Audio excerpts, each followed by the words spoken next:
Okay, hello. We are back. It is the next day. I have watched not the first 15, so I haven't finished like part 2 yet, but I have things to talk about before we get into the competition. I accidentally started the first episode where they started doing the coronation series, and I went, hold on, full pause, because I have to talk about the previous episodes first. And then we'll move forward because things are already exciting and heated. And yes, I got my eevee hat on. I have a session today, so I'm just like wearing normal chill clothes, and we're gonna keep watching Pokemon until I have to leave for my session. But I'm pulling up the notes I took on the episodes. Look at this, like notes. I have things to say. All right, so we started, I didn't realize that I actually was in part 2 out of 3 for Pokemon Ultimate Journeys, and then part 3 goes into the competition and going into the end, and then we also go into those final episodes that is like Pokemon Journeys to be a Master or whatever. So I'm catching up. I have a lot of things to catch up on, clearly, but I've seen like clips. I know, I've read, and I know what the episodes are coming and things like this, so I wasn't super surprised on some of the episodes that I watched, but there were things that happened that we need to talk about. So we're gonna go ahead. First, the opening, which has been the opening for the past like Ultimate Journeys and things like that. If you didn't know that the series was ending, that opening like would tell you right away.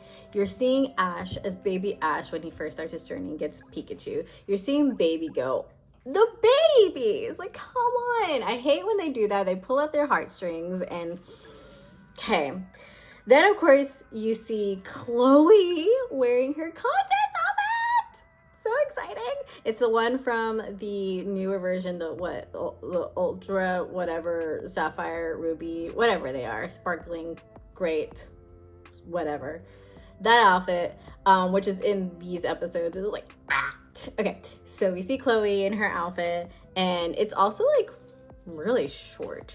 Is it just me, or is this like a weirdly super short opening song? Which I still need to learn, because I know all the opening songs for Pokemon English versions, so I haven't been watching this one, so I don't know it yet, but I know it sort of now. I'm gonna work on that.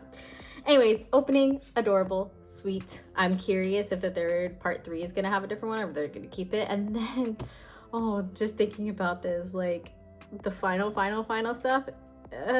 What are they gonna do? They're gonna kill me. I'm gonna die. Anyways, Pokemon Ultimate Journeys Part 2, Episode 13. The future is now, thanks to strategy.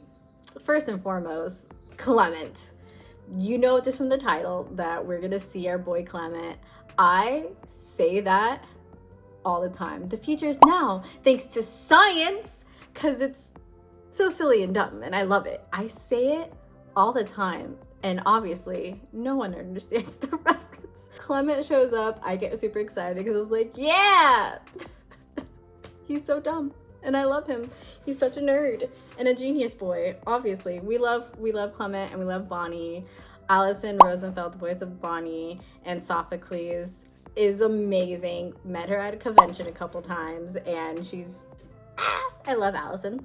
But it's one of those where, okay, going through my notes. Oh, I love whenever they do the typical Ash is going over here and he's going to hang out with Clement, and then Go's going over here and he's gonna meet up with Bonnie, and all of a sudden you guys meet at the middle, like typical usual things. I appreciate, because I'm throwing a lot of shade on Ash for not being a good trainer.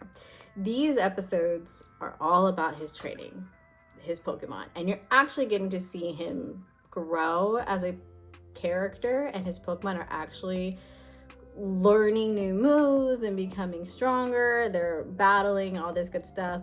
I thought it was really weird in this episode that Sirfetch'd was, not that Sirfetch'd was the main focus, but every time that they were trying to realize like, oh, what is he doing? They took a long time just to show us that he was learning a new move, that he was learning the not, I was say Draco Meteor, but that wasn't it.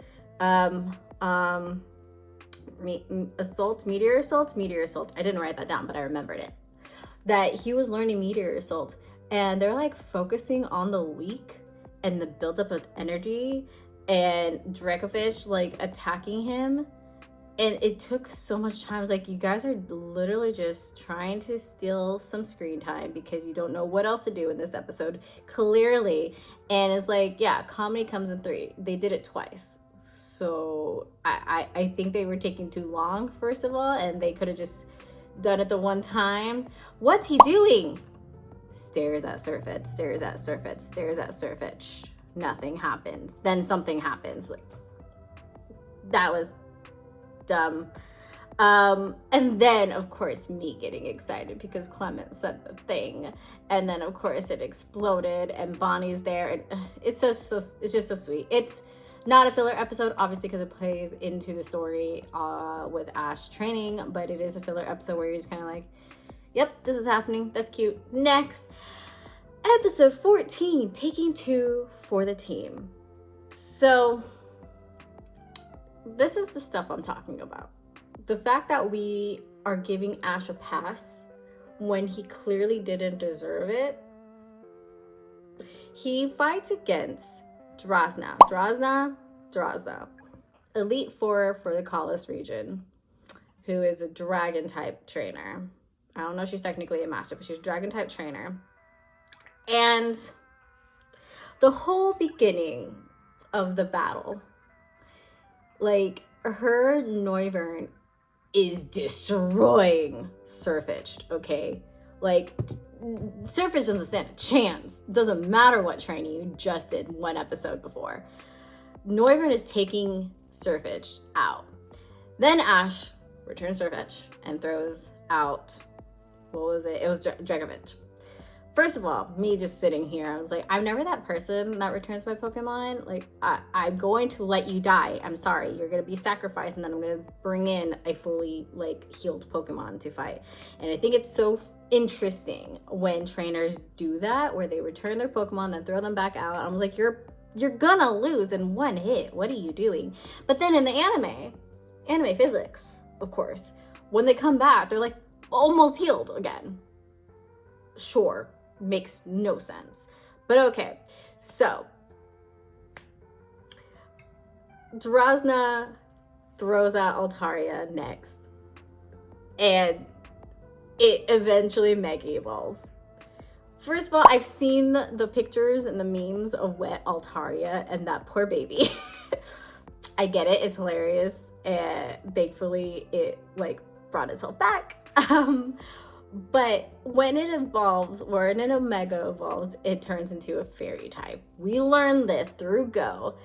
And you're telling me that the battle against Sirfetch'd beat it? Like, it used Meteor Assault, which is the move that it was learning how to do, which is a powerful move. One of those, like, critical moves. If you get hit, you're gonna die. But Mega Altaria, fairy type, is resistant to fighting type. Altaria got wet. Altaria got wet. That was the only hit that made contact with Altaria. And then the Meteor Assault, which sure, with a regular, not fairy type, Mega Evolved Pokemon, it would have been knocked out. But it got knocked out when it shouldn't have been knocked out. Like, that doesn't make any sense. It was not, it literally, if we're having the HP bar right here, it like got wet from Dracofish and it would have been boop, and then Meteor Assault would have been whoop, and it should have had some HP. No. It died, it lost its Mega Evolution, and then it returned to Drozna. I'm like, no, it did not. That's not what would have happened actually. You're just saying it because Surfetch used all that episode to learn how to master Meteor Assault. Ash has to make it to the next round as the top 8 in the Coronation series. So even though, speaking from actual type advantage, this move would not have knocked down Mega Altaria. But we're gonna give it to him anyways because he is the main character and he needs to win. Those are the things that make me so mad. Make me so upset. Because that's not what would have happened. I love Ash. But he did not deserve that win. And then Noivern comes back and then ends up losing again, right? Like, yeah, I didn't write anything else out. But like, are you kidding me right now? Like, Ash was just given the victory by the Pokemon creators because they were just like, he wouldn't have been able to do it anyways. So there you go. Although you could have just had him not battle with Surfetch, and that would have made him get the win. Either way. Whatever. He wins. He's moving on to the final 8. Whoop-de-doo. Good for Ash. Side notes on this episode. Drosna, earrings, giant like fangs. Ouch. They look very heavy and painful. I don't know how she does that. And this being her first time ever like showing up at the anime, I really liked that she was like, oh, I'm a nice lady, but she's also like really scary, and her Altaria and her like know that they're really strong and really powerful. And whenever Altaria like looks at the other, she literally gives them the side glance. Like, my goodness, Altaria had some attitude on her, and we loved every minute of it. Okay, episode 15, reuniting for the first time. So this is when Serena comes in! Okay, I am Poke shipper through and through, Ash and Misty, hardcore, don't get me started. But I have been asked, if that were not to happen, who would I approve of? And the only person that I approve of being with Ash, if not Misty, is Serena. And I like was so happy when they talked about, oh, there's a Pokemon contest happening, Chloe, go. And the boys just so happen will also be going that way too. And Chloe ends up running into Serena. I was screaming. I did record myself watching these and something happened with the recordings. I'm learning, okay? But I was losing. I was so excited and screaming when Serena came up. She looked so pretty and mature. It's been at least a couple of years, and oh my god, I loved seeing Serena. I love that she has matured so much since we knew her in the Kalos region. At first, and she has this whole conversation with Chloe. She was so indecisive when she went on her journey. She only left on her journey to meet Ash, who she was in love with, and made all of her decisions for that possible relationship, for getting closer to Ash. She was like head over heels, fully in love with him. And through her journey, she started to grow mature, that even though she wanted to do things to please him and to get closer to him, she slowly started to realize that she needed to do things for herself as well. And that's why she ended up choosing to go on her own journey by herself and become a contest coordinator.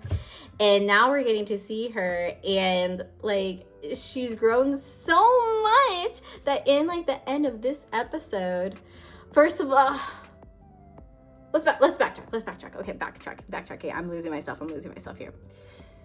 Chloe's in a contest. Licia appears. I don't think we've seen her in the anime, like the main series. Like I know she's been in shorts and things like that on YouTube, but this is the first time we see Licia. She drags Chloe into a contest. We get to see Chloe compete. I was actually crying. So like this is foreshadowing. I'm going to be a mess when we get to the actual ending. But I was just so happy that Chloe is starting to like learn and realize what she may want. Her and her eevee getting to see Serena mature and grow into who she is now. I'm just so happy for everybody, my sweet babies.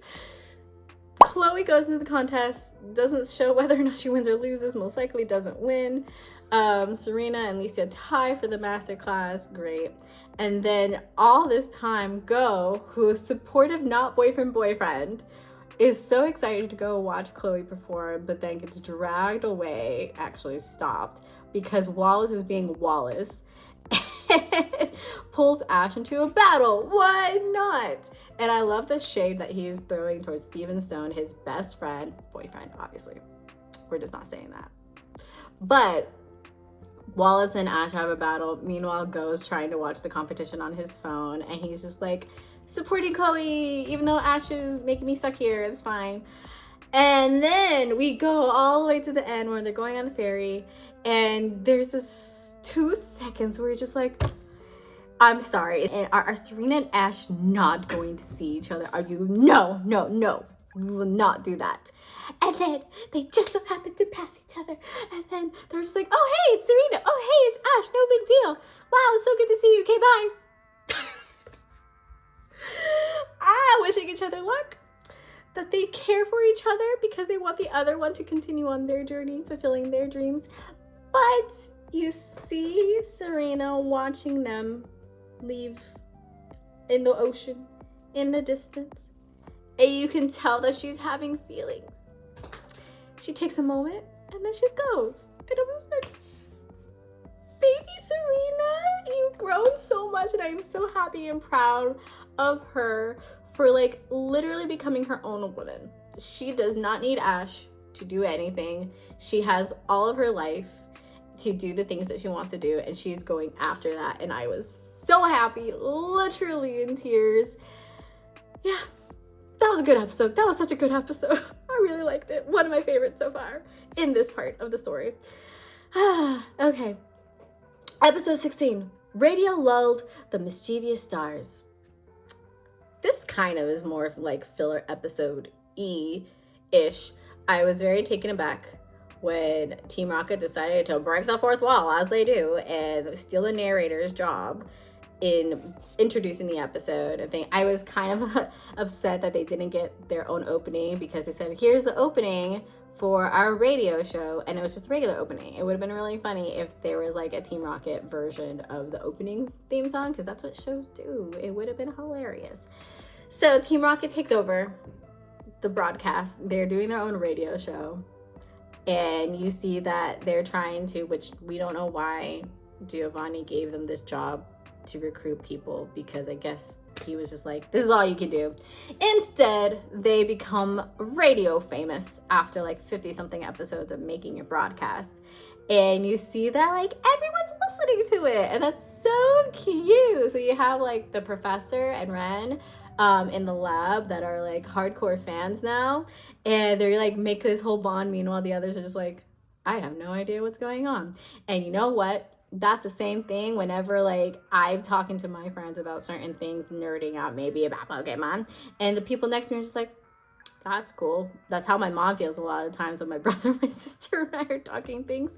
But it was super cute, super random, and their shows like the Dums, and it was really a really dumb episode. But is this what they're gonna be doing once Ash retires?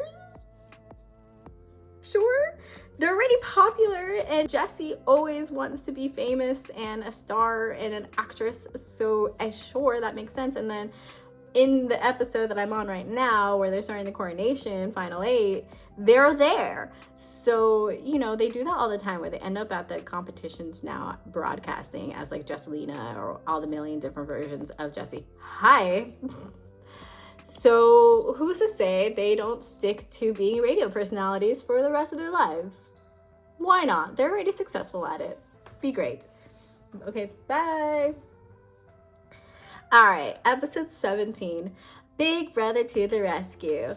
It's about Baby Yamper. Yay, my baby Yamper's somewhere over there. I don't know. He's running around somewhere. So it's basically like those good old Bulbasaur episodes where we're getting to see what's happening in Cerise Lab, and Bulbasaur is the one that usually is in charge of all the Pokemon in Professor Oak's lab. But Yamper seems to be the one that's in charge of like keeping the peace amongst all the Pokemon, which is really cute. And so the others are there, Ash, Go, and Chloe, Pikachu, and all of them are just kind of like, what's going on? Stuff is happening. Let's go see what's going on with our Pokemon and why they're all fighting. Meanwhile, they find out that like Grimer is accidentally poisoning the river, which has a ripple effect. And is causing all the other Pokemon in the area and the habitat to be distressed and start fighting. Yamper, being freaking adorable, is like, I have ideas, and just like runs off screen, comes back and drags the other Pokemon that can help do this, that. And the other Pokemon just like, okay, sure. They don't fight against being like dragged away by Yamper. They're just like, Yamper said this, we will do it. Done. And then Suicune appears. Hello?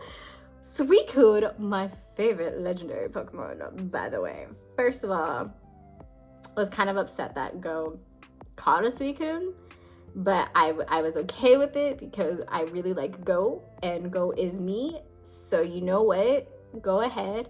I was just kind of annoyed in that episode that it was so easy to catch Suicune. Like, why would you make it an easy task? But whatever. So Suicune appears. And it's just kind of like, I'm here and I'm going to purify the water for everybody and give you rain. And everyone's like in awe, as you should be, in awe of Suicune being there. Sir Suicune demanding and commanding everybody to listen to it. And then it goes to Yamper and basically knights him. Because sure, why not? And little Yamper's tails go so freaking cute.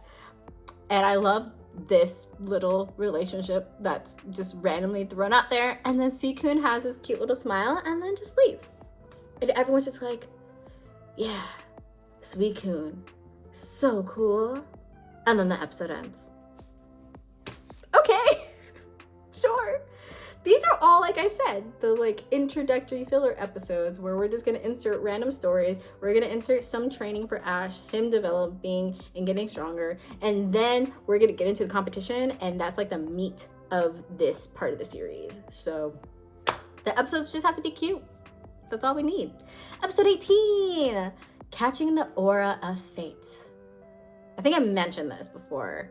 Like the fact that leaving Greninja, or like why not bring back Pokemon that you know that you can use to beat the world's greatest Pokemon trainers like Charizard and all the others that he has. Specifically Greninja, who he bonded with while he was in the Kalos region. So much so that they had like the bond phenomenon, which was they're the only people that have ever done this in the world. But it's fine. They go to the Kalos region because he's like, let's go visit Greninja after seeing Go's new Froakie evolve. Sure. They find it, and of course we have like aura Pokemon power stuff happening because Lucario ends up searching and sensing and finding Greninja. They end up fighting the roots that are still there in the Kalos region all these years later. Sure. And they are like training, and Greninja is now like wise sensei to Lucario and teaching him how to use, there's one right there. Teaching him how to like focus his aura powers, which I didn't realize Greninja had those powers, but sure. I guess that makes sense, like why him and Ash can do the bond phenomenon, because Ash is like an aura trainer. We've learned this years ago since he had the connection with Lucario and the Mystery of Mew, and Ellen and all this good stuff. So it makes sense that Ash would get a Lucario, but still. Anyways, Sensei Greninja teaches Lucario how to like focus his aura energy and helps the two of them bond together. But they didn't even use bond phenomenon. Like, you would think Ash is over here telling Go, like, no matter what, because of our connection, I can always sense that Greninja's nearby or that he's here. So, like, yeah, I know he's in the forest somewhere. Great. You're telling me if your bond is still that strong. I know that Lucario and Ash are supposed to be getting along and bonding. That's the whole point of the episode. But you're here with Greninja. Why not just throw out a bond phenomenon for like 2 seconds? Why not? Instead, he just mega evolves and you see that they become closer together. Okay. Next episode. Episode 19. Aim for the 8. So this is Ash versus Raihan. First of all, you had kind of get like a flashback to like way at the beginning where Raihan loses against Leon. We know. Super rivals. Raihan's like full on focused goal is that he is going to beat Leon. And you see that in the back green room area, he punched the wall like really hard, like, ow. Sorry, just say that. Anyways, this battle made more sense than the Ash versus Drasna battle. Like, the way that the Pokemon were fighting, it made sense, like, how their HP was, like, dropping, right? But then Ash is put into the corner, and he's just like, crap, I have to use Gigantamax in order to, like, move forward, even though this is really early. They also explain the rules, which I appreciated, that during these battles, you can only do one. You can either use Z moves, either use Gigantamax, or use Mega Evolution, so make a choice. So he uses Gengar to Gigantamax and get rid of the sandstorm that Flygon had created. But that means I'm sitting here just like, Raihan can still use Mega Evolution. Like, Ash used his trump card so early, right? And like, this is the tenseness of the episode, the excitement, and this is like the build up, like, oh my goodness, what's gonna happen now? Because they're kind of evenly matched, which is really good. They did a really good job with this battle, just saying. But then it's a 3-on-3. They're both on a final Pokemon, Duraludon with Raihan, and the Lucario with Ash. Duraludon is Gigantamax, which means he's super big and super strong and powerful for like 3 moves. You can beat a Gigantamax Pokemon as long as I'm pretty sure it's 3 or 5, but I'm pretty sure it's 3. As long as you can withstand their attacks for that time. Because once they come back to normal, they're back to normal. Ash had a strong Lucario, great. But you're telling me Duraludon, who I think maybe took 1 bit of damage, if not none, before now, gets taken out by Lucario's Aura Sphere that is like supersized, basically Dragon Ball Z into like the Spirit Bomb, because you see in his mind's eye that he's like taking the energy from his friends and other Pokemon that helped him get to this point, and it's like this giant aura sphere that they used and they learned in the last episode, and it like goes through the attack, hits Duraludon, knocks it out from his Gigantamax form, and just wipes it out. Even if it was a super strong, like, hyperactive Aura Sphere, Duraludon in Gigantamax mode with no loss of HP should not have lost. But again, it's that Ash is the protagonist, he's the main character and has to make it to the end, so he has to beat this. Like, literally could have done a whole 2 seconds of of Lucario just fighting Duraludon and then realizing, man, this isn't gonna work. I guess we better use this power instead. If not just like, this is the one move I'm using, bah, and throws it at him. But that's what took him out, and that's what gave Ash the win, and he's now in the final 8.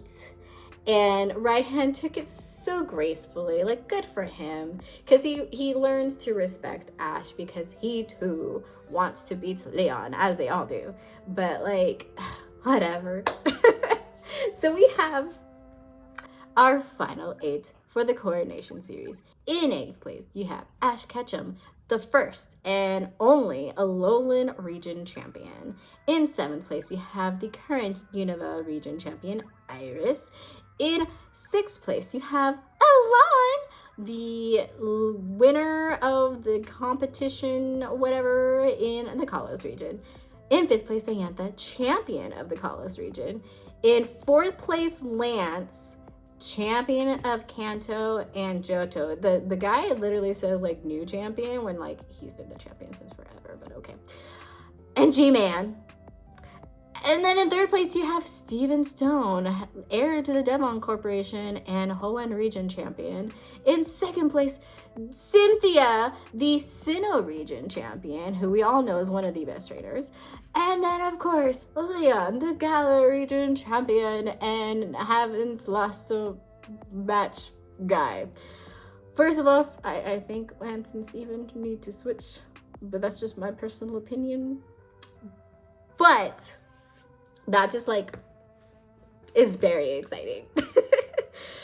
Episode 20, narrowing the Chaser Chase. This, we're going back into Project Mew stuff. And it's all about Go competing against not Wally from the Hoenn region, who's basically this kid, what's his name? Horace is basically like Wally. He's like a sickly kid who ended up getting a Ralts and then evolving and then into, he has a Gardevoir, right? He has a Gardevoir and they go on and now he's trying to be a Mew project person, chaser, that's what they are. So basically, Horace is Wally from the games. Great. Then there's Gary, who we know is being Gary and is the top of going to be chasers. Awesome. And Go is competing with Horace and a bunch of the other trainers, and they learn to like team up together, but also realize that like, even though we have the same dream to become chasers, we have to like look out for ourselves and first and foremost. So Go battles against Horace and ends up losing. I love whenever they have a good loss and still have to get to win from it.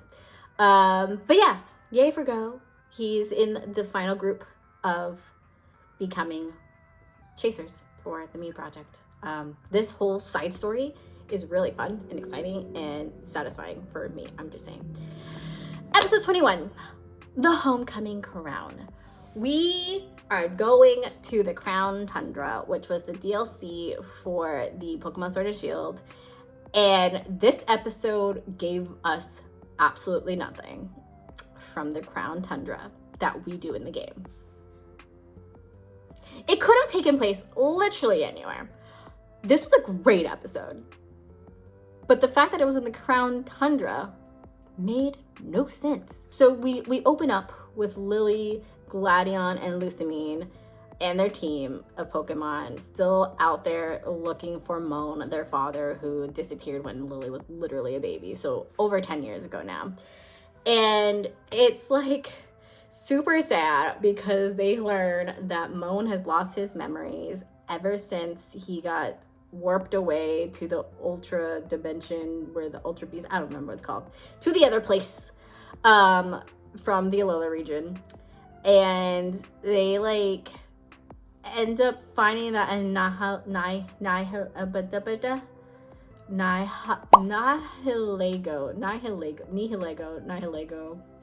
an Ultra Beast Pokemon, helped him and like took care of him for the past 10 years in the image of Lily, and was like they became family together and bonded, and she was so scared that he would leave her if he remembered his old life back home, and then they come back and end up bringing his memories back in like 2 seconds. That's not how amnesia works, but all right. It's a super sweet, super sad, and amazing episode. Loved it. They did a really good job. I was just blown away by the fact that we literally had nothing to do with anything that happens in the Crown Tundra.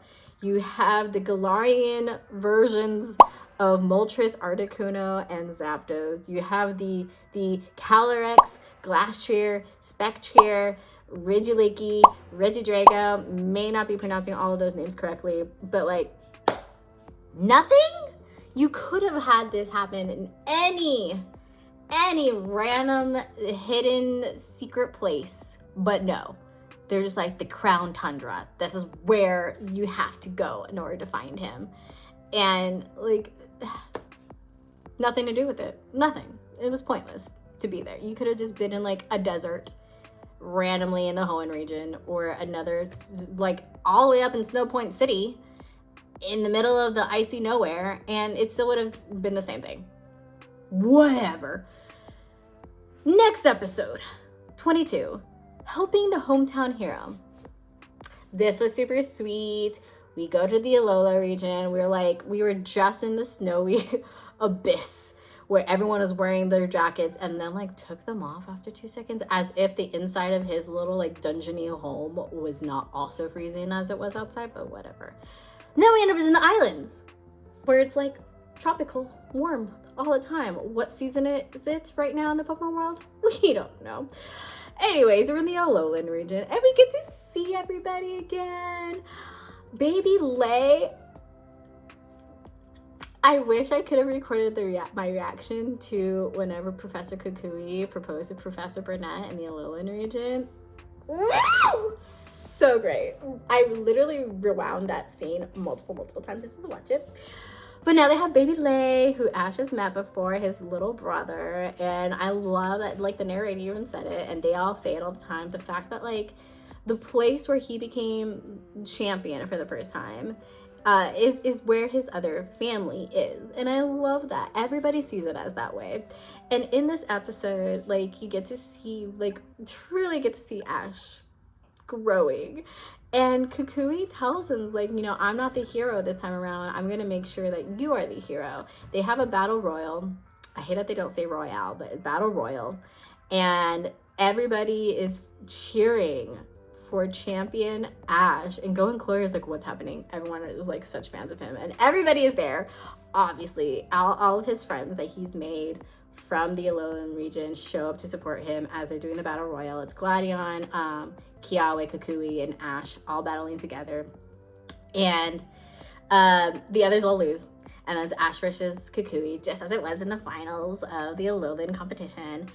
And everyone's like cheering for Ash, and he's like having to realize, and I'm assuming they're gonna like, he's gonna touch on this again later in the Coronation series, but he's realizing it's like, oh, he's not just a trainer, now he is a champion, and people are like going to be chasing after him, and like he is now inspiring the new generation. He is now inspiring his fellow trainers, even though his friends and family are from the Alolan region, and he is someone to be like that they look up to.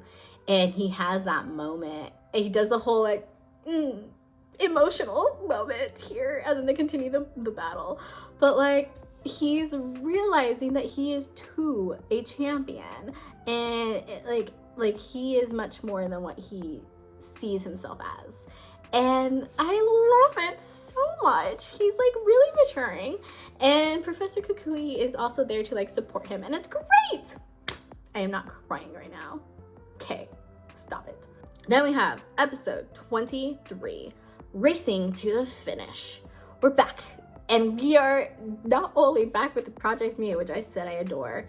We have Gary, we have Go, we are back to the Crown Tundra because they introduced it and then said, psych, we're not gonna focus on any of that. So now for the final Project Mew mission, they have like two choices. I'm really curious what the other one was. They didn't really explain it. But in this one, Gary and Go team up to catch the Regieleki and Regidrago in the temple thing that is in the Crown Tundra. No mention of any other things happening in the Crown Tundra, but it's whatever. So it's one thing.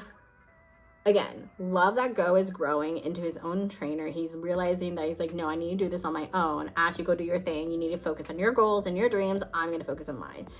And you're seeing that Gary is also like realizing that Go is the type of person that Ash, who once was his one and only true rival, turned good friend, turned confidant, and now he is also now approving of Go and seeing what Ash sees in this kid, and is like testing him to see if he would make a good partner for them moving on into the Mew project. And you see them teaming up. You see that there's a moment where they go back to back and they're fighting against the 2 legendary Pokemon, and Gary's just like, I think they're working together. And I'm over here, really? They didn't just attack the opposite partner in this battle. Obviously, they're working together. Thank you for throwing that out there, Gary. But it all leads to, they've all matured. They're all having this great friendship now. And Gary, Horace, and Go are the ones to have passed, and they are now part of the official like Mew project. Yay! Okay, episode 24. Friends, rivals, lend me your spirits. Okay, again and again, I am reminded that I am basically Go. If I was in the world of Pokemon, he is me. His reaction to Ash just being like, I'm gonna train my Pokemon about fighting spirit. How are you doing that? We're gonna train with spirit. You're an idiot. Got it. This is a typical, we're gonna visit Professor Oak's lab, see all the Pokemon right before the competition, as I do every series. And it's really cool because, again, we're at the end of Ash and Pikachu's journey. And so getting to see all of them together warms your heart. Also, I love that Ash has Professor Oak as just the professor. Doesn't have a name. He's just one of them. He's one of the professors. It's fine.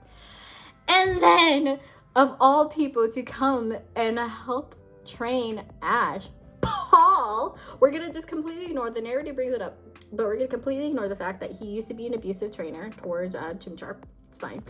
But now he is helping to train Ash in training him by battling him with Pokemon that other trainers that are going to be in the top 8 also have. And I'm so glad that Go caught that, because I was also sitting there like, huh, I know these Pokemon. I know what he's doing here.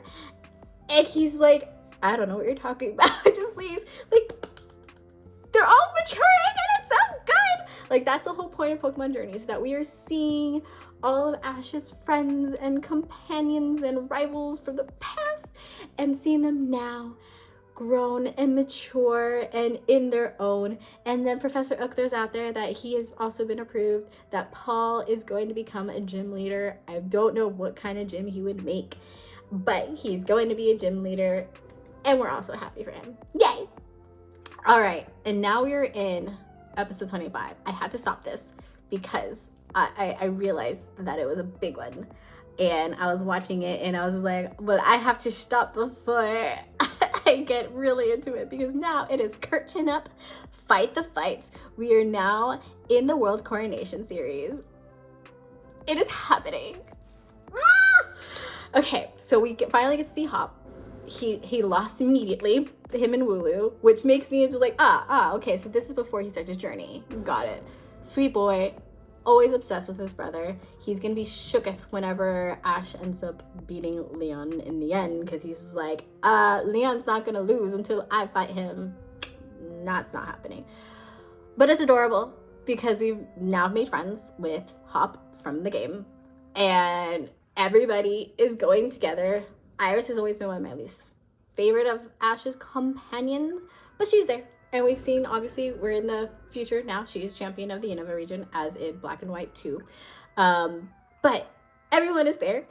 Dum Dum Dum, Team Rocket is there, the radio host, and they are there to be at the competition, as they always are. So again, maybe this is what they're going to be doing for the rest of their lives as a part of Team Rocket once Ash retires. Sure. And then all the champions are there. The way they're all introduced, and the energy of the crowd, and Go screaming with everybody. And I was just sitting there watching this scene. Like, is this what people are like when they're watching like the Super Bowl or the World Cup in our human, natural, normal world? These are the feelings that I am feeling right now. I get it. So everyone is there, and it's so cute how they're all hanging out in the green room, and like Iris is like, can we take a picture? And then Steven and Lance are chit-chatting. I was like, oh, wait, you know Alon? Hey, I know you too. Let's talk about this. And they're watching the competition. And I stopped right before the battle happened. So it's Leon versus Alon. Very first, poor Alon. Having to go first up against Leon, but it's fine. Love Alon. Loved him in the series. Oh my God. But we are here. We are excited to watch this. And I think I'm gonna record the episodes that they're fighting. So basically the next several episodes, I'm going to be doing reaction videos, most likely just like per battle. So we are ready. We are ready. We are hyped and we are ready to scream and watch these once my stuff is charged, because I need to charge everything. But it's happening. It's happening. All right. Hope you guys are ready. We're in. We're getting in. We're going in. And it is Pokemon World Coronation time. Bye.